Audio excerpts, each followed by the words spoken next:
Content రైటర్గా, యాక్టర్గా and డైరెక్టర్గా రీసెంట్గా వచ్చిన శుభం సినిమాలో నటించిన శ్రీనివాస్ గారు.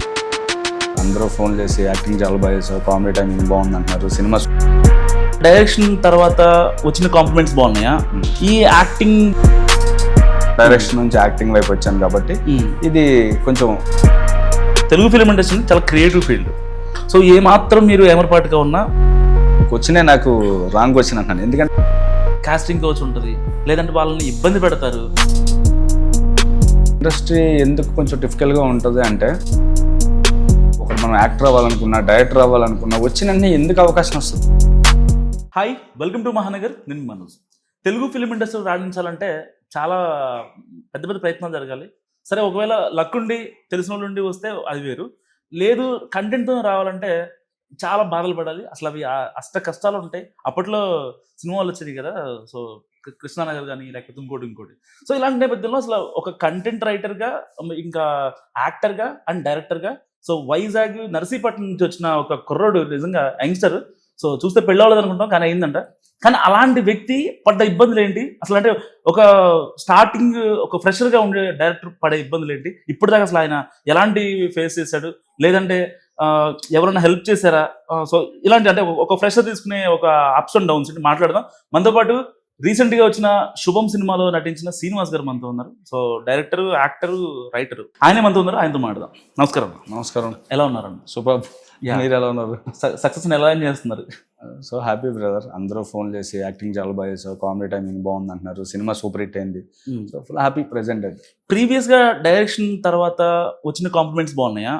ఈ యాక్టింగ్ వైజ్ వచ్చిన మీ కామెంట్స్ బాగున్నాయా? ఏది ఇష్టం అసలు? అంటే రెండు బలంగానే ఉన్నాయి. అంటే మీకు ఒకదాని మీద గట్టిగా ఉంటుంది కదా? అంటే అలా ఏం లేదు. యాక్చువల్లీ ఆ టైంకి డైరెక్షన్ చేసినప్పుడు వచ్చే కాంప్లిమెంట్స్ కూడా చాలా బాగున్నాయి. ఇప్పుడు యాక్టర్గా అనేది చాలా, అంటే సడన్ గా అటువైపు వచ్చాను కదా, డైరెక్షన్ నుంచి యాక్టింగ్ వైపు వచ్చాను కాబట్టి ఇది కొంచెం ఎక్కువగానే వచ్చింది. యాక్చువల్లీ జనాల పాయింట్ ఆఫ్ వ్యూలో శ్రీనివాస్ గారు అంటే యాక్టర్, డైరెక్టర్. మీరు అద్దంలో ఇది మిమ్మల్ని ఎదురుగా చూసుకుంటే మీరెవరు అసలు? నేను జస్ట్ శ్రీనివాస్ గౌరెడ్డి, అంతే. అంటే ఇటు యాక్టింగ్ పరంగా చిరంజీవి గారిని చూసుకుంటారా, డైరెక్షన్ పరంగా సో కాల్డ్ డైరెక్టర్స్? అంటే చిరంజీవి గారు ఇప్పుడు ఇన్స్పిరేషన్. చిన్నప్పటి నుంచి సినిమాల్లోకి రావాలంటేనే చిరంజీవి గారు ఇన్స్పిరేషన్. అది యాక్టరా, డైరెక్టరా అనే యాంగిల్ పక్కన పెడితే ఫస్ట్ నుంచి అలాంటి ఒక ఆలోచన ఉండేది. ఆయన సినిమాలు చూసి పెరిగాం కాబట్టి. సో మీరు అడిగిన వచ్చింది ఏంటంటే, లైక్ పెరిగే కొద్ది మనకు ఒక క్లారిటీ వస్తుంది. మనం ఏం చేయగలం, ఏం చేయలేము. సో అవన్నీ వన్ బై వన్ మారుతూ వస్తాయి. అలా మనం వచ్చాక డైరెక్టర్ అవ్వాలనుకున్నాం, ఒక డైరెక్టర్గా మనం రాయగలం బాగా.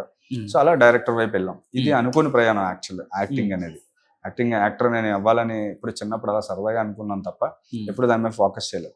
సో కుమార్ శ్రీమత్ తర్వాత ఇలా వచ్చింది, టర్న్ తీసుకున్నాను. యాక్టర్గా బేసిక్గా వైజాగ్ వాళ్ళు చాలా కాన్సన్ట్రేటెడ్గా ఉంటారు. శ్రీనివాస్ కూడా అదే కోవలకు చెందినోడా? కాన్సన్ట్రేషన్తో పాటు మొండిగా చాలా ఎక్కువ ఉంటారు.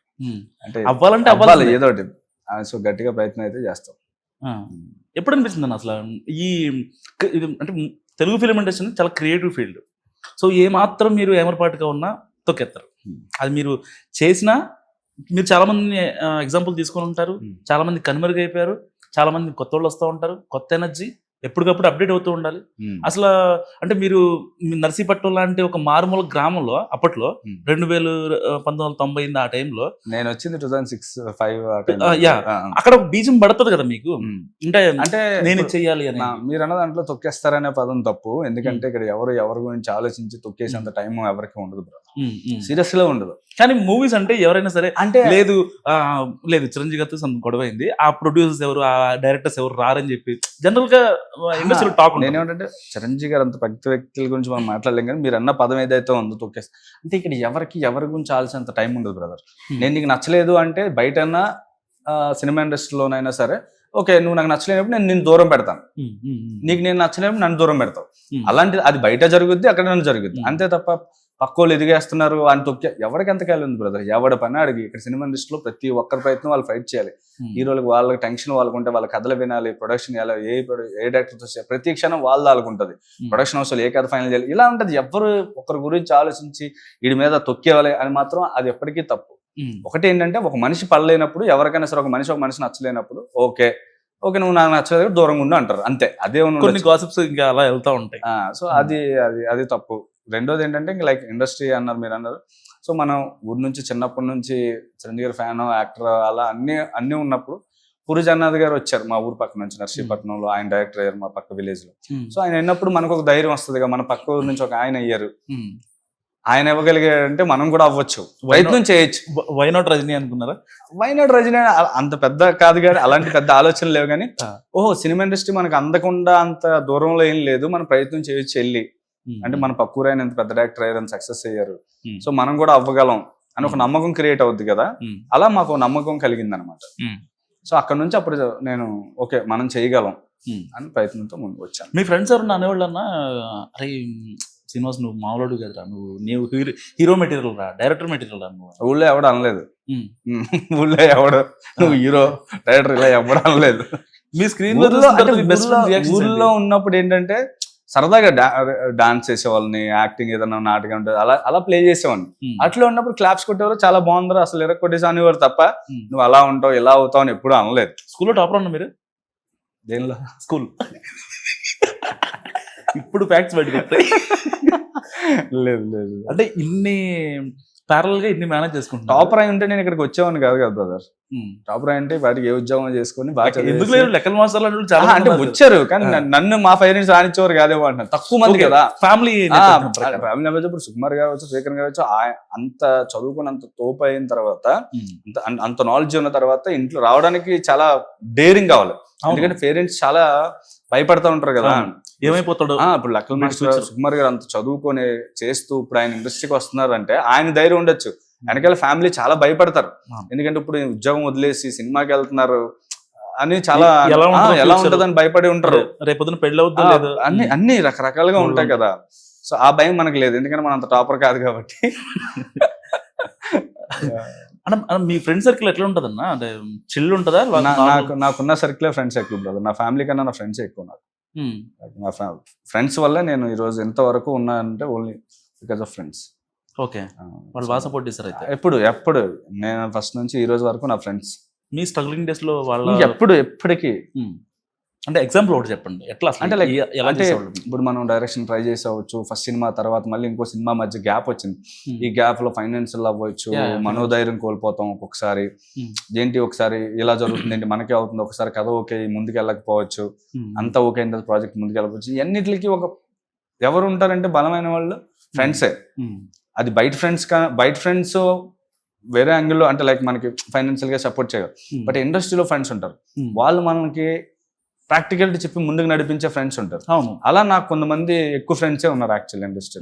సో దానివల్ల నాకు అటు ఫినాన్షియల్ గా ఇంటి దగ్గర నుంచి ఫ్రెండ్స్ కావచ్చు, లేకపోతే ఇక్కడ అంటే ఇండస్ట్రీ పరంగా ఇంటి నుంచి ఫైనాన్షియల్ పక్కన పెడితే ఫ్రెండ్స్ అనేవాళ్ళు ఫైనాన్షియల్ అండ్ బ్రదర్ ఏదన్నా చేస్తారు, ఫ్రెండ్స్ ఒక్కరే చేయగలరు. ఫ్రెండ్స్ ఫర్ ఎవర్ అంతే, వాళ్ళే చేయగలరు ఏదన్నా నిలబడగలరు. మీకు ఎవరైతే హెల్ప్ చేసిన ఫ్రెండ్స్ ఉంటారో అంటే మీరు ఒక స్టేజ్కి వచ్చిన తర్వాత అరే అసలు ఎక్స్పెక్ట్ చేయలేదు రా నిజం, అసలు ఆ సీన్ బాగా చేసావు, అసలు ఆ డైరెక్షన్ మాకు మెంటల్ ఎక్కిపోయింది, ఏడిపించావురా, అలాంటి కామెంట్స్ ఒక వాళ్ళకి బ్రదర్. ఇప్పుడు నా ఫ్రెండ్ నేను తప్పు చేసినా ఆడే, పొగిడినా వాడే. సో వాళ్ళ మధ్య మా మధ్య ఇంకెప్పుడే జరుగుతూనే ఉంటాయి. ఒక దానికోసం పర్టికులర్ గా ఇరక్కొట్టేసాం ఏం చెప్పరు, బాగా చేసావురా బయట చెప్తారు వాళ్ళు, మళ్ళీ మాత్రం అంతే మామూలుగానే ఉంటారు. చాలా సింపుల్ సింపుల్గా ఉంటుంది. కొంతమంది రోడ్ ఎక్కుతూ ఉంటారు, ఫీమేల్ యాక్టర్స్ కావచ్చు, మెయిల్ యాక్టర్స్ కావచ్చు, లేదు మమ్మల్ని కావాలని తొక్కేస్తున్నారు అనేది. ఒక ఇండస్ట్రీలో కామన్ మ్యాన్ ఎవరైనా మూవీస్ గురించి ఆలోచించాలి అంటే వాళ్ళకి వచ్చే ఫస్ట్ డౌట్ ఏంటంటే, అరే రేపొద్దున మా పిల్లల్ని ఇండస్ట్రీకి పంపించాలంటే కాస్టింగ్ కోచ్ ఉంటుంది, లేదంటే వాళ్ళని ఇబ్బంది పెడతారు, అవకాశాలు గమ్మున రావు, వాళ్ళు ఫినాన్షియల్గా ఇబ్బంది పడతారు అనే డౌట్స్ చాలా మందిలో ఉన్నాయి. యాజ్ ఏ యంగ్స్టర్గా, యంగ్ డైరెక్టర్గా మీరు అసలు ఏం చెప్తారు నెక్స్ట్ జనరేషన్? అంటే బ్రదర్ ఇండస్ట్రీలో ఉన్న ప్రాబ్లం అన్ని బయట కూడా ఉంటాయి brother as it is. So దానికన్నా ఇండస్ట్రీ ఎందుకు కొంచెం డిఫికల్ట్ గా ఉంటది అంటే లైక్ ఇక్కడ ప్రతి ఒక్కళ్ళు ఇండస్ట్రీ అంటే ఇది అంత ఈజీగా వచ్చే పని కాదు కదా. ఇప్పుడు ఒకటి మనం యాక్టర్ అవ్వాలనుకున్నా, డైరెక్టర్ అవ్వాలనుకున్నా వచ్చిన ఎందుకు అవకాశం వస్తుంది అన్న ఒక్కొక్కరు అన్నేసి వెళ్ళి స్ట్రగ్లింగ్ చేసి 1 by 1 ఆఫర్స్ కోసం ట్రై చేస్తూ స్ట్రగ్లింగ్ చేసే చాలా తక్కువ పర్సెంటేజ్ సక్సెస్ అవుతారు. పర్సెంటేజే చాలా తక్కువ. ఓకే, సో ఈ జర్నీలో రకరకాల మనుషులు మనకి ఎదురవుతూ ఉంటారు. నాకు వచ్చాక నాకు రకరకాల మనుషులు ఎదురై మనం కరెక్ట్గా ఎక్కడ చూజ్ చేసుకొని ఎలా ప్రయాణం చేస్తున్నాం అనేది ఒక్కటే మనలో ఉంటుంది. సో అలా చూజ్ చేసుకుని వెళ్ళాలి. నేను తొక్కేస్తారు, అవకాశాలు రాకుండా ఇంతమంది ఇండస్ట్రీలో సర్వేలు అవుతున్నారు బ్రదర్. ఇంతమంది స్టార్లు అయ్యారా, ఇంతమంది యాక్టర్స్ అయ్యారు. సో అది దానికి నేను ఏకీభవించను. ఎందుకంటే నీ స్ట్రగ్లింగ్ 100% నీ స్ట్రగుల్ నువ్వే పడాలి. నువ్వు తీసుకున్న డెసిషన్లు పెట్టే నువ్వు ముందుకెళ్తావు. సో అంతే. ఇంత సాఫ్ట్గా ఉన్నారు కదన్నా, అంటే ఎవరి మీద మాట పడకుండా చాలా నీట్గా మాట్లాడతాడు మీరు. సో అంటే నెక్స్ట్ రేపటి రోజు కోసమా, లేదంటే మీ నేచర్ అలాగే కాదు? నేను బేసిక్గా ఎలా ఉంటాను బ్రదర్, ప్రాక్టికల్గా మాట్లాడుకుందాం. నిజంగా నేను ఇండస్ట్రీకి వచ్చి అంటే నువ్వు వచ్చావు కాబట్టి నీకు అవకాశం ఇచ్చేస్తారా? నువ్వు యాక్టర్వా, నువ్వు ఎవరు, ఏంటి అసలు అన్ని నువ్వు ప్రూవ్ చేసుకోవాలి కదా. ఎందుకంటే ఇదంతా మార్కెట్, బిజినెస్. చాలా పెద్ద డబ్బులు పెట్టి అంతంత డబ్బులు పెట్టి దాని మీద బిజినెస్ చేస్తున్నప్పుడు ఎవరో వచ్చారు కదా యాక్టింగ్ కోసం లేదంటే డైరెక్షన్ ఇచ్చేలేరు కదా. రకరకాల ప్రాబ్లమ్స్. ఒక హీరోకి మనం కథ చెప్పాలి, వచ్చిన నేను స్క్రిప్ట్ రాసుకున్నాను, 2 ఏళ్ళు నా కథ రాస్తాను, నా కథ చాలా బాగుంటుంది అంటే నువ్వు హీరోని అప్రోచ్ అవ్వాలంటే నాకు హీరో కథ వినలేదంటే ఎలా కుదురుద్ది? ఆ హీరోకి చాలా పనులు ఉంటాయి, చాలా మంది లెక్కలు ఉంటాయి, ఎవరి దగ్గర పని చేశారు, ఏంటి అప్రోచ్. సో ఇవన్నీ ఒక ప్రాసెస్.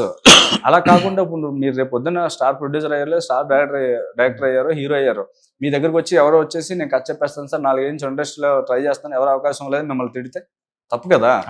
ఎంత బాగుందా మీరు స్టార్ ప్రొడ్యూసర్ అంటే లైక్ చెప్తాను అవ్వాలి. ఎగ్జాక్ట్లీ బ్రదర్, ఇక్కడ ఎవరు ఏమీ చెప్పలేం బ్రదర్, ప్రయత్నం చేసుకుంటూ వెళ్ళాలి. సో మనం చూస్ చేసుకున్న మనుషులు పెట్టి మన పరిస్థితులు మారుతాయని నేను ఇక్కడ నమ్ముతా. అంతే తప్ప ఇది తెలుగుగా చెప్పే సమాధానం కాదు, ప్రాక్టికల్ గా ఇది జరుగుద్దని నాకు అనిపించింది. అంటే నార్మల్గా జనాల పాయింట్ ఆఫ్ ఎట్లా ఉంటుంది అంటే కావాల్సింది అడగాలి, లాక్కోవాలి, వాళ్ళు ఇవ్వకపోతే అనే యాంగిల్ ఇండస్ట్రీ మీద రుద్దేనప్పుడు ఉంటారు. అంటే దాన్ని నేను మీకు ఏ విధంగా కనెక్ట్ చేస్తున్నానంటే, ఇంత సాఫ్ట్ నేచర్ ఉంటుంది ఇండస్ట్రీలో, రాడ్ రియాలిటీలో పనికొస్తుంది అంటారా? అంటే నేను లాక్కోవడం అనేది ఎప్పుడైనా తప్పే బ్రదర్. లాక్కోవడం ఏంటి అసలు? లాక్కోవడం అనే మా తప్పు. లాక్కోవడం ఎవరి దగ్గర నుంచి ఎందుకు లాక్కుంటావు? నువ్వు పని చేసినాక డబ్బులు తీసుకో, అంతే. లాక్కోవడం అనేది ఆ పదం తప్పు. రెండోది ఏంటంటే లైక్ ఇప్పుడు నేను నిజంగానే హానెస్టీగా ఉంటా. నాకు నచ్చిన పని నేను హ్యాపీగా చేసుకుంటూ నాకు చుట్టూ ఉన్న ఎదురైన మనిషిని, ప్రతి మనిషిని నమ్ముతూ నా పని నేను చేసుకుంటూ వెళ్తా. అది రేపు జరగలేదు అనుకోండి, ఓకే జరగలేదు, నెక్స్ట్ ఏంటి అని వెళ్ళిపోతాను. నేనేమి దాని గురించి గంటల బాధపడి మాయతో రోజు బాధపడతాను, ఓకే నెక్స్ట్ ఏంటి అలా వెళ్ళిపోతాను. పక్కడి మీద కంప్లైంట్ చేసే పరిస్థితి నాకు దగ్గర లేదు, నేను చేయను కూడా. ఇంకా మిమ్మల్ని కావాలని వాంటెడ్గా కొంచెం, ఇప్పుడు నార్మల్గా కార్పొరేట్ ఆఫీస్ తీసుకోండి, ఒకడు వచ్చి పొద్దున్నే 10కి లాగిన్ చేసి 6కి లాగౌట్ చేస్తాడు. 10 to 1 ఈ లంచ్ మధ్య గ్యాప్లో వాడిని ఇట్లా రుద్దుతూ ఉంటారు, స్క్రాచ్ చేస్తూ ఉంటారు అనమాట, కావాలని స్కోల్డ్ చేస్తూ ఉంటారు. బేసిక్గా వాడు ఎవరిని గెలకడు, కానీ స్కోల్డ్ చేస్తూ ఉంటారు, వాడినే బ్లేమ్ చేస్తూ ఉంటారు. ఇలాంటి మీకు ఏమన్నా ఆ రియాలిటీలో అనిపించే ఎప్పుడన్నా? ఎందుకు నా మీదకి వస్తుంది? అలా ఏముంది బ్రదర్, కొంతమంది ఎవరైతే మనతో జర్నీ చేసినట్టు కొంతమందికి మనం నచ్చం, అందరికీ నచ్చాలని రూల్ లేదు. సో మనకన్నా ఇప్పుడు మన పక్కన ఉన్న వాళ్ళు లేదా మనతో ట్రావెల్ చేసిన వాళ్ళు, వీటికన్నా నాకు తెలివితేటలు ఎక్కువ ఉన్నాయి, నేను ఎందుకు ముందుకు వెళ్ళలేకపోతున్నాను, ఇప్పుడు వీడు వెళ్ళిపోయాడు, మా ఇద్దరి మధ్య ఏదో చిన్న గ్యాప్ వచ్చి ఉండొచ్చు, పర్సనల్ గా వేలంతలు సెట్ అవ్వ ఉండొచ్చు. అలాంటి వాళ్ళు రకరకాలుగా చాలా మాటలు అనొచ్చు, నెగిటివ్ కూడా క్రియేట్ చేయొచ్చు. బట్ ఇప్పుడు నేను వాళ్ళ గురించి ఆలోచించాను అనుకో, నా కాన్సన్ట్రేషన్ మొత్తం ఇటు పోయి నేను నెక్స్ట్ ఏం పని చేయాలి, ఎలా ముందుకెళ్ళాలని పోతుంది. అందు గురించి అవి కూడా ఆలోచించడం మానేశాను. ఓకే, మనం ఇప్పుడు మీరంటే ఒక ఇంటర్వ్యూ చేసే కింద ఎవడో కామెంట్ పెడతా ఉంటాడు ప్రతి వాడికి. నేను ఇప్పుడు వాళ్ళందరి గురించి ఆలోచిస్తే నేనేం చేయగలను అంటున్నా. ఇప్పుడు నేను శుభం అనే సినిమాలో యాక్ట్ చేశాను, అది సూపర్ హిట్ అయింది, నా క్యారెక్టర్ వర్కౌట్ అయిందని మీరు పిలిచారు. అవును, ఇది ప్రాక్టికల్ కదా. ఇప్పుడు దేని మూమెంట్ క్రియేట్ చేసుకోనా? నేను నచ్చిన వాళ్ళందరూ నన్ను ఏదో అంటున్నా, నీ ఇంటర్ నువ్వేంటర్ అని అన్న ఆడి గురించి నేను ఆలోచించిన. నేను సక్సెస్ అనే ఫీలింగ్ దానికి మీరు నన్ను పిలిచారు. అవును, సో అది దాన్ని ముందుకు తీసుకుని వెళ్తాను కదా అంటాను నేను. వీళ్ళందరూ ఎక్కడైనా చాలా మంది అలాగే మాడతారు. సో దాని గురించి మనం పట్టించుకోవాల్సిన అవసరం లేదని నా ఫీలింగ్. ఇప్పటి వరకు ఎప్పుడైతే హైదరాబాద్ వచ్చారో, ఇండస్ట్రీలో దిగారో, అడుగు పెట్టారో, ఏదో చేద్దామని, ఒక నెక్స్ట్ స్టెప్ కి వెళ్దామని, ఈ మధ్యలో మీ మీద వచ్చిన ఒక బెస్ట్ రూమర్ ఏంటి, ఆర్ గాసిప్ సంథింగ్? అలానే సినిమాస్ అట్లా ఉంటాయి అలా అనలేదు. కాకపోతే ఏంటంటే ఇప్పుడు నాకు రీసెంట్ టైంలో ఏమిచ్చింది, ఎరా డైరెక్టర్, రైటర్, యాక్టరా అన్ని ఇన్ని ఎక్కడ చేస్తున్నాడు రాడు, ఏంటిది మొన్నటిదాకా ఇప్పుడు ఈ టైం కలిసి వచ్చి డైరెక్టర్ అయ్యిందా అనుకునే వాళ్ళు ఉంటే, కాదు రేడు ఏదో పని చేస్తున్నాడు గట్టిగానే, డైరెక్ట్ చేస్తున్నాడు, రైటింగ్ చేస్తున్నాడు, ఇప్పుడు యాక్టింగ్ కూడా చేసాడంటే ఓకే. అది కొంచెం సాటిస్ఫై అయ్యేవి అనిపిస్తుంది. అదొకటి నాకు నచ్చింది బాగా అనుకోవడం. మీ గురించి అని కూడా అది నాకు నచ్చింది. అంటే అది ఆ వార్త మీకు ఎలా వచ్చింది? అంటారు కదా ఫ్రెండ్స్ Friends, ఇప్పుడు ఎలా పలానోడు తిట్టాడని పక్కడు ఎలా చెప్తాడు, పొగడని కూడా చెప్తాడు కదా. తిట్టినప్పుడు బాగుంటుందా? ఈ రూమర్ వచ్చినప్పుడు అరే అసలు నేనేం చేయలేదు కదా, ఎందుకు ఈ రూమర్స్ అది బాధ అనిపిస్తుంది. మనం తప్పుగా అర్థం చేసుకునే ఎక్కువ మంది ఉంటారు యాక్చువల్ ఇండస్ట్రీ. అదొకటే బాధ అనిపిస్తుంది. ఎప్పుడు వచ్చారండి కరెక్ట్ గా హైదరాబాద్ ఇండస్ట్రీలో దిగింది? 2006 టైంలో. అంటే మీరు ఒకళ్ళు ఉన్నారని ఇండస్ట్రీకి కానీ, లేకపోతే అంటే మీ ఉనికి చాటుకుంది ఏ టైంకి?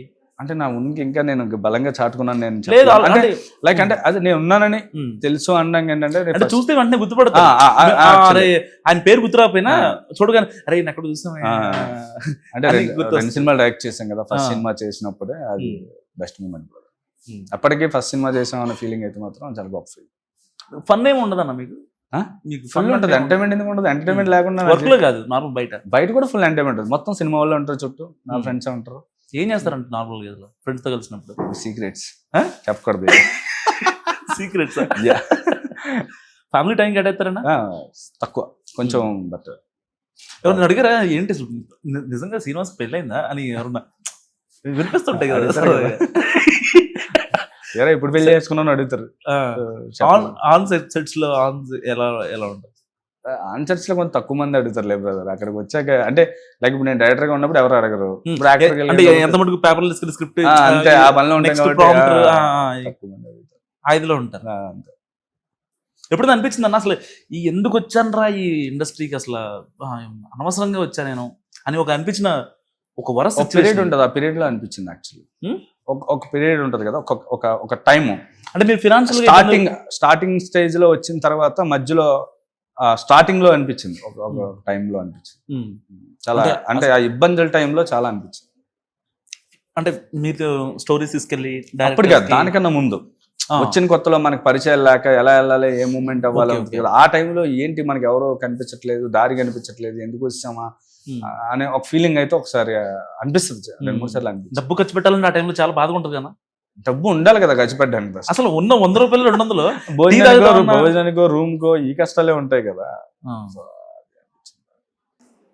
ఆ టైంలో ఫ్రెండ్స్ తో పాటుగా నేనున్నాను అని ఆ టైంలో నాతో పాటు నా కృష్ణనగర్ లో ఉండే రూమ్మేట్స్ ఎవరైతే ఉంటారో వాళ్ళందరూ నన్ను చాలా బాగా అంటే లైక్ వాళ్ళు కూడా స్ట్రగులర్స్. ఒక మేకప్ అసిస్టెంట్, ఒకడు ఇంకో అసిస్టెంట్, ఆర్ట్ డిపార్ట్మెంట్, అలా వచ్చి అందరూ ఒకే రూమ్ లో ఉండి వాళ్ళు చాలా హెల్ప్ చేశారు యాక్చువల్లీ. ఓకే, వాళ్ళంతా టచ్ లో ఉంటారు. ఇప్పుడు వాళ్ళు మేకప్ మ్యాన్లు అయ్యారు, మేకప్ చీఫ్లు అయ్యారు, ఇప్పుడు వాళ్ళు కలుస్తూ ఉంటారు అప్పుడప్పుడు. So happy. ఇండస్ట్రీలో అంటే మీకు ఎలాంటి వాళ్ళు యాక్టర్స్ ని పెట్టుకుందాం అనిపిస్తుంది బేసిక్గా?